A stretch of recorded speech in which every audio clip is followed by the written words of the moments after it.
Good evening. I'm glad you could make it tonight for our discussion.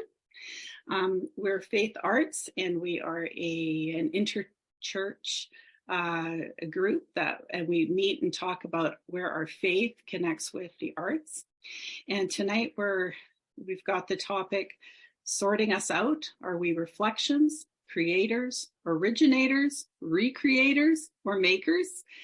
And we're going to be talking about how we can express different aspects of truth, beauty, and joy in art. My name is Lorinda Harder, and I'll be giving a bit of a talk, and then we'll be discussing as a group a bit later on. So, this was my first experience with C.S. Lewis. You might all have your own stories, but I have a very clear memory of C.S. Lewis. And if memory stands correctly, which it probably doesn't, because I've probably really romanticized it, I began the Narnia series as a teen one Christmas on the Pacific Waikiki beach in Hawaii, and ended that next summer on a lake beach in the beautiful White Shell of Manitoba, where you could literally still see the fingernail markings of the long past glaciers on the rocks. This paled in comparison to the experience I had in Narnia. I didn't read that much at the time, partially because I really hated finishing books. It felt so lonely to me to be suddenly done with the characters that I had grown to love. But then the last chapter of the last battle, something really kind of spectacular happened, and I have never since dreaded finishing things nearly as much. I could hardly make out the words through the blur of tears in my eyes as I read this. And as he spoke, it's Aslan, of course, and as he spoke, he no longer looked to them like a lion. But the things that began to happen after that were so great and beautiful that I cannot write them. And for us, this is the end of all the stories, and we can most truly say that they all lived happily ever after. But for them, it was only the beginning of the real story. All their life in this world and all their adventures in Narnia had only been the cover and the title page. Now, at least, they were beginning chapter 1 of the great story, which no one on earth has read, which goes on forever, in which every chapter is better than the one before. The spiritual depth of this brief paragraph really seeded itself into my soul. And when I come across times of disappointment and even despair, I find real comfort in the truth of the great story. And this brings us to today's topic, where we are in regards to our artistic expressions. What place do we have in the great story? How do we express transcendence? Just using the word transcendence sounds like this conversation could go in kind of a pious direction. But my question is, how on God's green earth might we be able to actually reflect the ineffable beauty of God himself, of truth itself, even, in our little measly scribblings, marks, or notes, even bits of who he is? It really seems impossible to me some days. However, if we look at the little moments in our lives when, it's like the fabric of this reality on earth seems to tear a little bit and show flashes of the great story. We can see this and what I think I call inspiration. I get inspired by something, to grasp that the beautiful truth, the realer reality, if you want to call it that. Yet if we elevate the art itself rather than the realer reality, though, we'll get art for art's sake. And that's something we've talked about before that we want to avoid. We don't believe in art for art's sake, but art for God's sake. Lewis himself saw the ideas of art for art's sake as balderdash. In fact, to create art for art's sake is so proud that at best, when we mix it with religion, it becomes mere propaganda. Now, there there may be a time and a place for many different kinds of art. In Turner's book, I think it's called Imagine. I'm not sure, I didn't double check. There really isn't a hierarchy of types of artists. There could be anything from children's book illustrators to, rock music, classical musicians, ballet to tap dancers, hyperrealists to secular themes. Really what sets our art apart as Christians is simply that we are Christians who make art. And it may be good or bad art too, but that, like, the main point here is that it's not really about the art. It's about the cover and the title page and the life that we're living today. And the fact that we're going to be a part of that great story. And when we're finished with the title page. So I think it might be best for us to focus on another word instead of balderdash and art for art's sake. Lewis used a word in Pilgrim's Regress. It was a German word. I'll try my best. Sehnsucht. And it's spelled Sehnsucht. Sehnsucht. Literally meaning an experience of intense longing and a desire, or as I say it, just wanting more. And Lewis remembered many times of Sehnsucht in his life. And when this feeling was evoked in him, in nature, in art, in literature, in his book, Surprised by Joy, he says this, that of an unsatisfied desire, which is itself more desirable than any other satisfaction. I call it joy, which is here a technical term and must be sharply distinguished both from happiness and from pleasure. Joy, in my sense, has indeed one characteristic in common with them, the fact that anyone who has experienced it will want it again, end quote.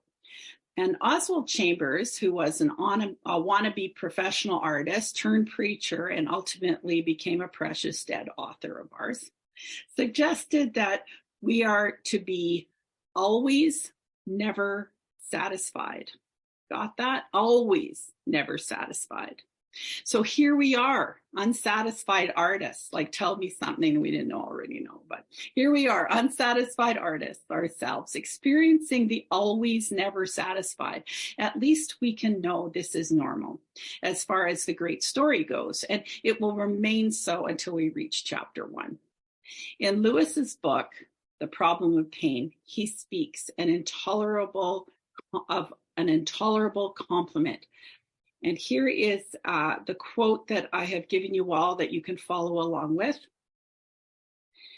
The relation between creator and creature is, of course, unique and cannot be paralleled by any relations between one creature and another. God is both further from us and nearer to us than any other being. He is further from us because the sheer difference between that which has its principle of being in itself and that to which being is communicated is one compared with which the difference between, we're going to have to unpack this, between an archangel and a worm is quite insignificant. He makes, we are made. He is original, we derivative. But at the same time, and for the same reason, the intimacy between God and even the meanest creature is closer than any that creatures can attain with one another. Our life is at every moment supplied by him. Our tiny, miraculous power of free will only operates on bodies which his continual energy keeps in existence. Our very power to think is his power communicated to us. Such a unique relation can be apprehended only by analogies. From the various types of love known among creatures, we reach an inadequate but useful conception of God's love for man.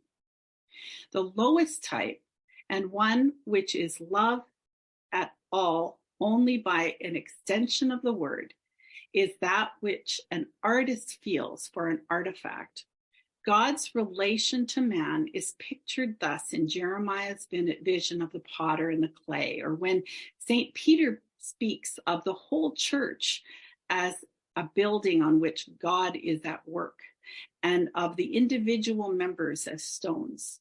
The limitation of such an analogy is, of course, that in the symbol, the patient is not sentient, and that certain questions of justice and mercy, which arise when the stones are really living, therefore remain unrepresented. But it is an important analogy as far as it goes. We are not metaphorically, but in very truth, a divine work of art, something that God is making, and therefore something with which he will not be satisfied until it has a certain character. Here again, we come up against what I have called the intolerable compliment. Over a sketch made idly to amuse a child, an artist may not take much trouble. He may be content to let it go, even though it is not exactly as he meant it to be. But over the great picture of his life, the work which he loves, though in a different fashion, as intensely as a man loves a woman or a mother a child, he will take endless trouble and would doubtless thereby give endless trouble to the picture if it were sentient.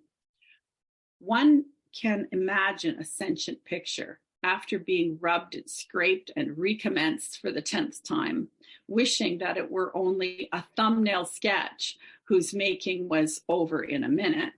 In the same way, it is natural for us to wish that God had designed us for a less glorious and less arduous destiny, but then we are wishing not for more love, but for less. That was from The Problem of Pain. Now, just to finish up, I'm going to be asking your questions in a minute, but now I will still need to extrapolate a couple of these thoughts and apply them to us as artists and our work. So I would say, just as we are not metaphorically, but in very truth, a divine work of art, something that God is making, and therefore something which he will not be satisfied until it has a certain character, we are not metaphorically, but in a very truth, meant to express the Sehnsucht moments that we experience in the cover and title page, showing the little tears in the fabric that show us those little bits of the great story. We are to work hard to show the sunset beauty in a poem, or the miracle-like birth of a child in a song, or the whimsical wind in a dance, or the dark longing in a soliloquy. What do you think? Let's discuss it.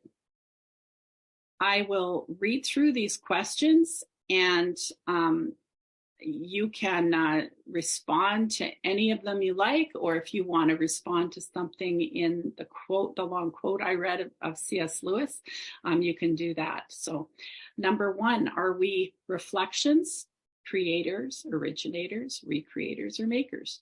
2, when have you experienced Sehnsucht? Is it in all transcendent art? 3, have you ever experienced it in or during the making of your own artwork? 4, have you ever thought of yourself as a divine work of art that God is making? 5, as divine works of art, do we automatically reflect aspects of our Creator without even working at it? 6, what do you think of Lewis's intolerable compliment? That is, in my words, it's like, just stop building character, right? We keep saying, God, I have enough character, stop it. I've felt enough pain, but this is such a compliment that he keeps working so hard on his work of art. And number 7, how might these things we are talking about reflect in our own creations? So, and we are open for discussion.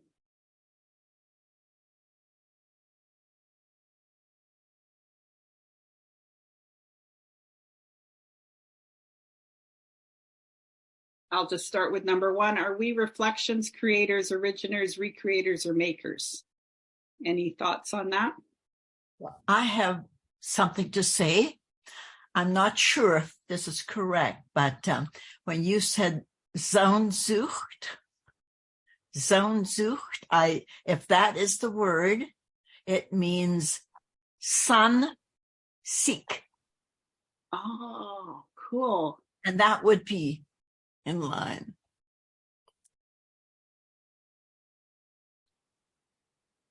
The Germans have very guttural ways of speaking, but really interesting too, right? That's beautiful. And how do you say that again?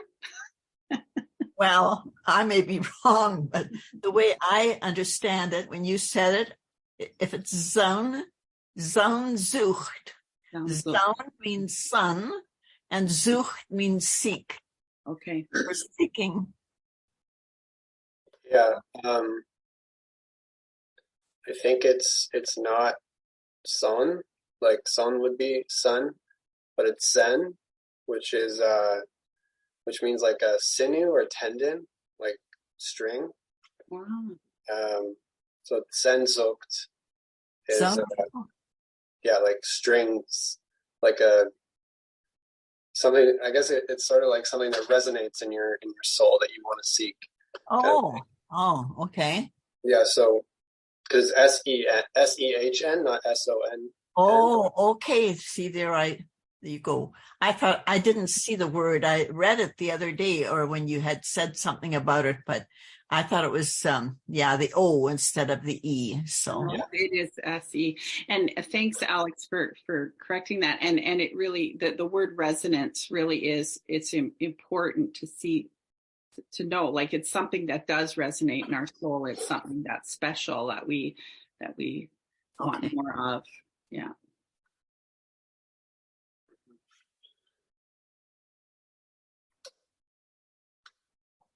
Well, I would like to address the question number 5. As divine works of art, do we automatically reflect aspects of our creator without even working at it? Well, what's comforting to me is that we are artwork in progress, which means that we don't have to reflect it yet, and it doesn't happen automatically. But to relate to the second part, whether we are to work at it, when we read the Gospels, especially the letters of Apostle Paul, he makes it a point that we need to work with God. We need to submit to his work on us, recognize when he is working, and allow that work to proceed. So in this sense, we are growing with him. It's our work together, and it's such a privilege that we can participate in that growth that the Lord is accomplishing, and we grow from glory to glory, right? And when we look at our past and our character and ourselves and compare it to now, we can see how we have grown. And when I see that in myself, it gives me a tremendous hope for the future, that I'm not defined by my failures, that I'm work in progress. And so are you. Great. Yeah, I like your comments a lot. I like everything that's been said so far, and what's going to be said. It's going to be very interesting conversation. You've got a lot of stuff here, Lori, that you've excuse me, that you've given us in the quote and then in the questions. Adita's comment, the last comment. I find myself, as a writer, I find it important for me to understand the difference between spiritual birth and spiritual growth. So spiritual birth is, spiritual growth and spiritual birth both need us to say yes to it. Spiritual birth, the yes is a lot simpler because it's just we say yes. And God then accomplishes salvation for us completely, immediately, never to be changed. But if I flop that over in an incorrect way into my work that I'm doing, I can go overboard and think, well, I don't, it's fine. I'll just be me and let God create me, which I want him to do. But if I'm not willing to be open to hearing what it is that he planned before the foundations of the world for me to do, if I'm not open and listening to him, I'm going to miss both an opportunity to produce what I might be able to produce, and also an opportunity to grow in a way that he's trying to develop me. So, the theological terms are justification and sanctification. But that's a good thing for me to remember the difference between those two, because I can get lazy and just think, well, sanctification, it's got nothing to do with me. Well, it does have something to do with me.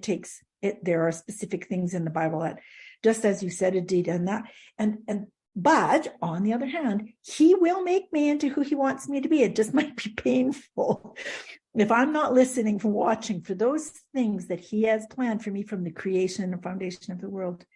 If I'm not watching for that, prayerfully listening, he'll keep chiseling at me. He will have his way with me creatively as far as sanctification goes, but it might not result in the same glory for him as if I ran towards this work. So thanks for talking about that question, because over and all, when Lori, I just about cried when you were reading that last. I haven't read like the Narnian, the last battle. I haven't read that series in a long time, and I need to get back to it. Because it says so much with fiction, and it's a beautiful example of theology expressed creatively and in fiction and analogy. It's beautiful. Thanks. Mm-hmm.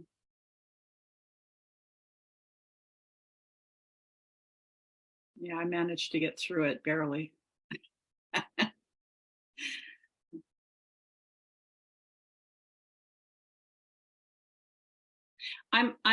When preparing this, one thing that was kind of hitting me is how the Sehnsucht actually shows everywhere, right? It's not just believers who see it, right? And this is where we can. Our job is just to acknowledge it. I just heard today, there was this quote, some guy said something about, I do art just to let people know that I exist. And it disturbed me, because it's like, I realized I want to do art because I want to know God. I want to show that God exists, And so there's just a little bit of a difference in not that it isn't important that we exist. It's nothing wrong with wanting to let people know we exist, but still there was something in me that just went, well, no, but there's a bigger story here, right? And just sometimes when we see transcendent art, we've talked about it before, and it's always a bit of a mystery to us, but really it shouldn't be so much a mystery as just a gift to be appreciated, right? Like that's just pointing to the great story, right? And so that's sort of what hit me this week. I'm going to say something else if nobody else is speaking. There's a Latin word I learned, vestigia, and I like the idea of it. As far as I understand it, I think there's lots about it I don't understand. It's a theological a concept that was developed in the Catholic Church, probably way later in the Catholic process than I would have gone. So I'm not sure that I've got the whole idea of it, but sometimes we see it, we hear it expressed as the thumbprint of the Creator. And this goes back to number 5. We are divine works of art. Do we automatically reflect aspects of our Creator without even working at it? So I'm going to say more about that. We bear, and all of creation bears, the thumbprint of the Creator, the vestigia, the vestiges. Again, I'm not going to speak about the theological aspect because I think it's bigger than what I understand theologically or religiously. But I love the basic idea.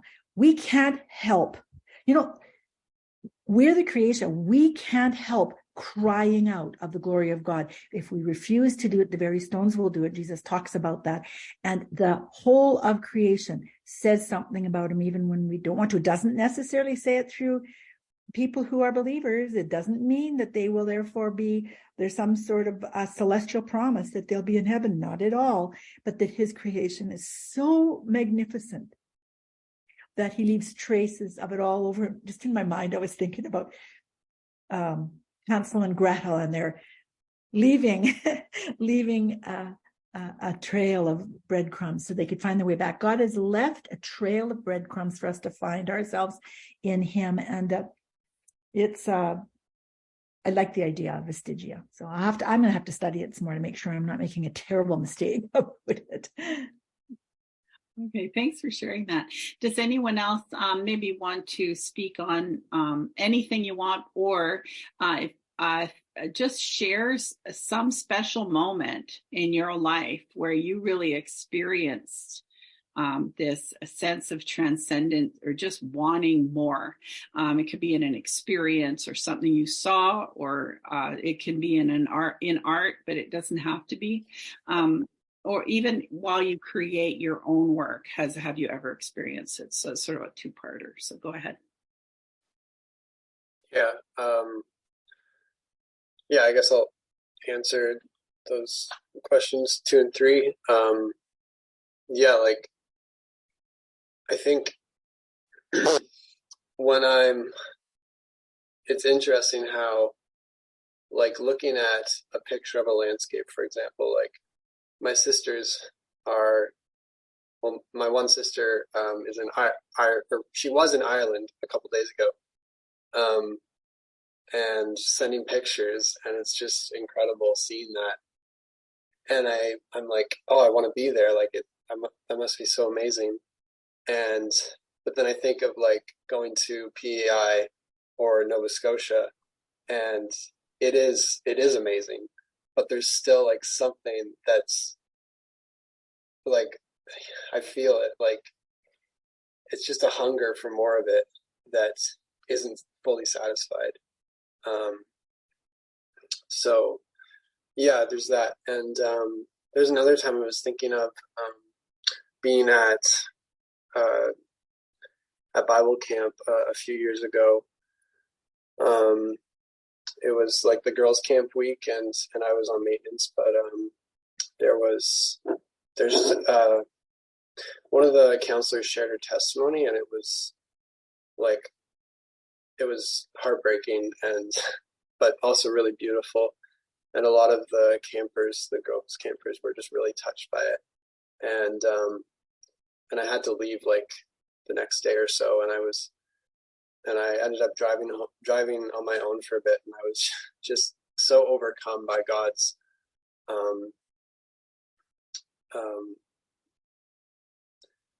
just the heart of God breaking for these girls and, like, the campers in it. And I felt so much closer to God in that moment, as well as just longing for more of him, and seeing how much is lacking in other people's lives, but also my own, and, like, how much more I need God than I have right now. In terms of artwork,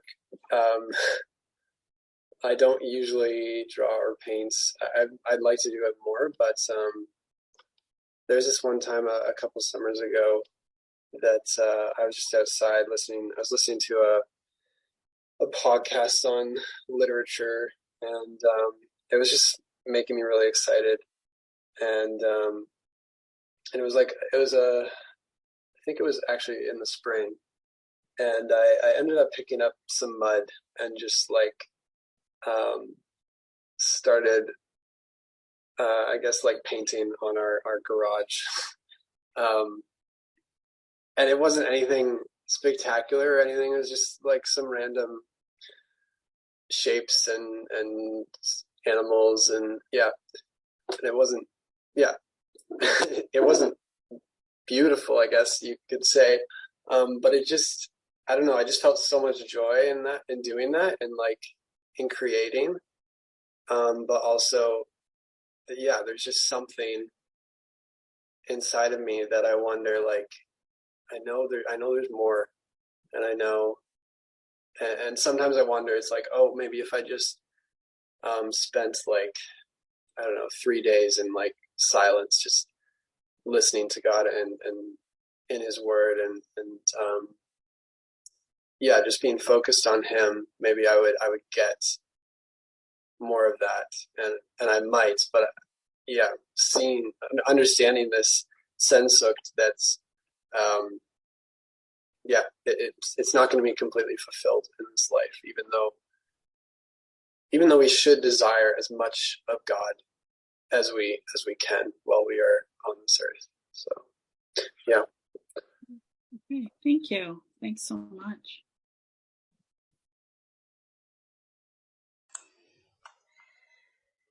Say, let me just, where was that one? Have you ever, oh no, which one was it? Do you think of yourself as a work of art? And I have to say that I absolutely do. I often think of myself as a work of art.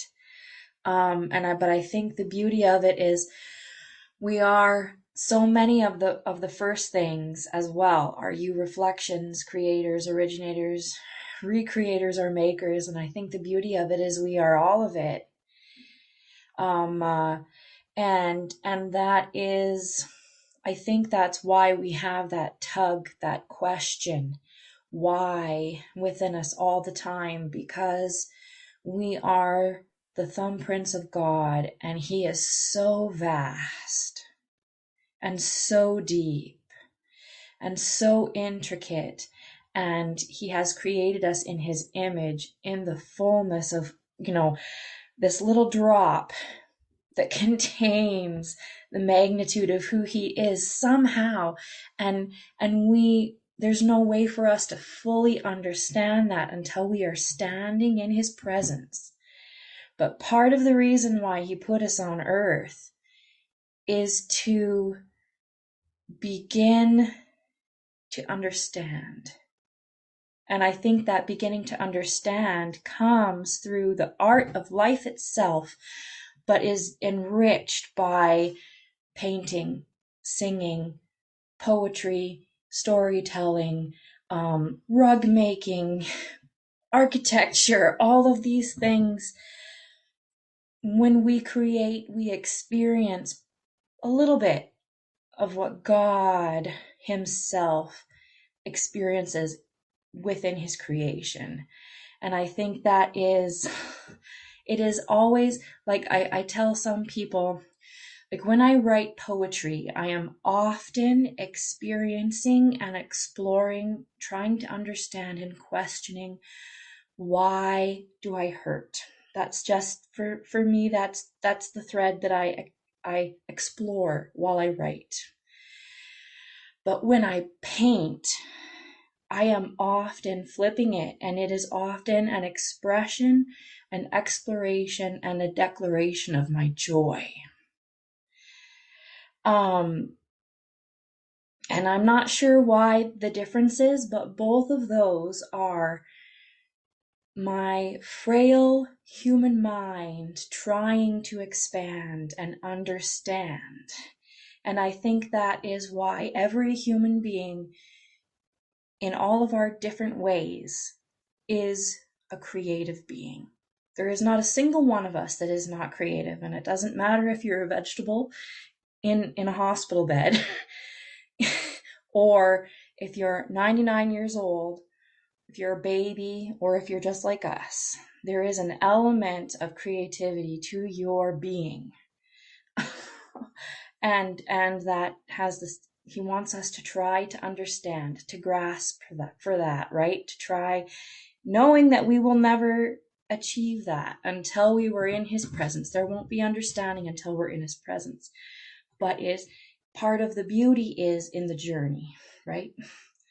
And so yeah, that's what I think. It's just the art of being and the art of finding your purpose, and your purpose, the twofold of worshiping God and finding out who exactly he has created you to be. And the doing and the becoming is art in itself. That's beautiful. It's so interesting that I have found that it is in my, and as I've told people this too, it's in my poetry where I express my pain and I process it. And quite often it's like in a prayer to God, or asking him questions or whatever, working it out. And that in my visual art, it's so often, and I've used the word too, expressing my joy, or it's quite often something in beauty and nature that just lifts me. Like it's something visual that's lifting me, and I want to express it. And I see that as like a responsibility almost, but not while I'm making it, but after I've made it, it's like, oh, like this is something I need to share, because I want to point to the creator, My poems, I don't feel exactly the same way yet. Like it's not like I want to share them a lot, but maybe that'll happen in time. I can relate to that a lot. Anyone else?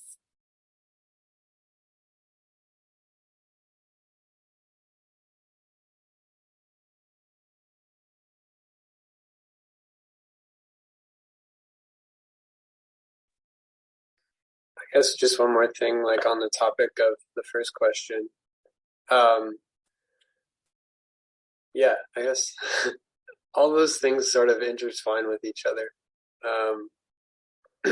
Yeah, because we reflect the image of God, and that's part of our just who we are. Like we don't have to do anything because of our divine image that we reflect.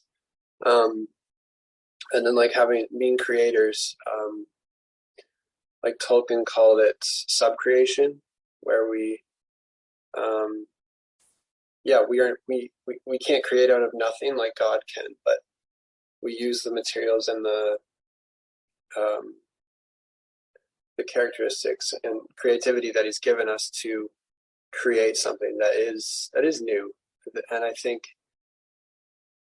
it's hard to think about how like God created us to create something new when he is the origin of all things. And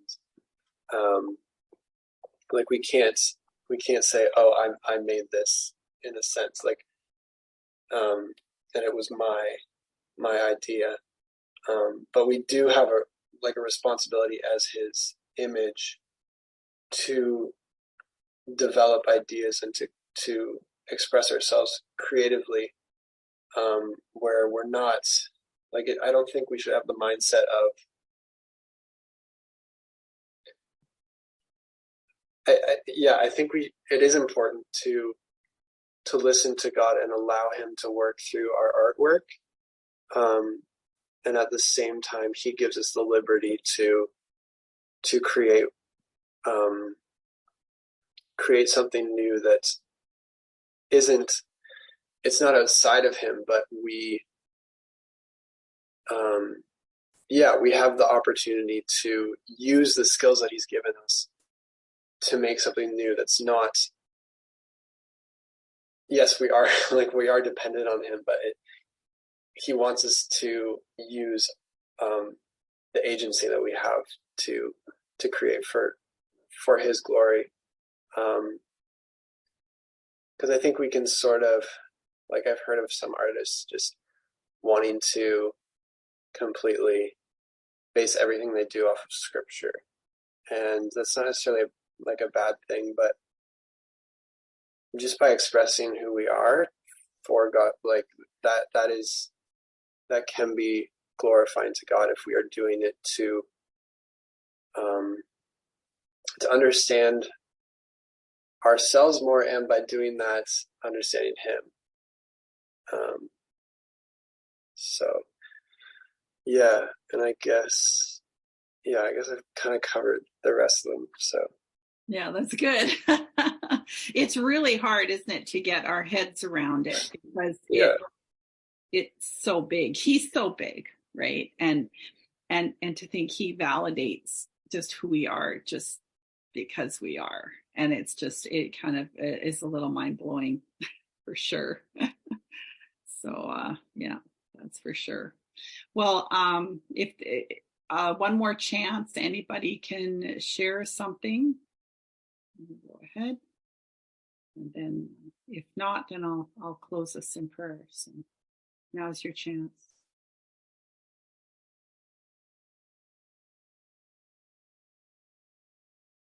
Okay, let's close in prayer, and then I'll end with a couple of announcements.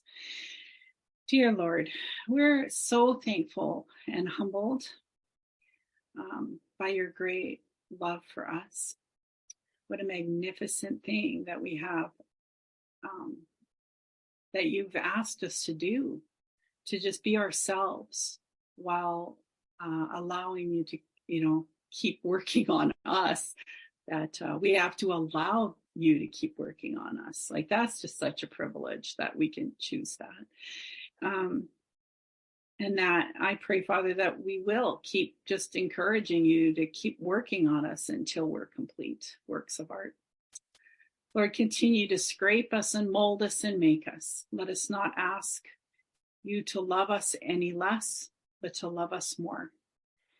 But to continue pulling us through this arduous journey towards making us your church, your masterpiece bride. Yes, and give us strength to continue making things as best we can, to be true to the realities we see, to the beauty of this world, because it points to the next. Along with imbuing any little bits of the beauty we see of the next. Lord, in Isaiah 64:8, you explain, but now, O Lord, you are our Father. We are the clay, and you are our potter. We are all the work of your hand. And yes, Lord, thank you for telling us so blatantly that we are the work of your hand. Thus, may the works of our hands always reflect your nature. In Jesus' name, amen. Thanks very much for this discussion. It's been really great.